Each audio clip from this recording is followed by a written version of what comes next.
నిన్ను మొక్కని చేతులెందుకు, నిన్ను నమ్మని దేహమెందుకు, దయచేసి మాకు దర్శనమీ మల్లన్న మల్లన్న.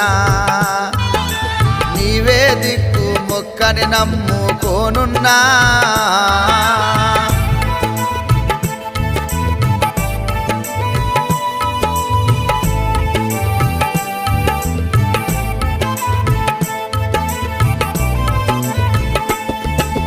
అదిగదిగో నీ జాతర చూడు, కొలిసి మొక్కేటి భక్తుల చూడు,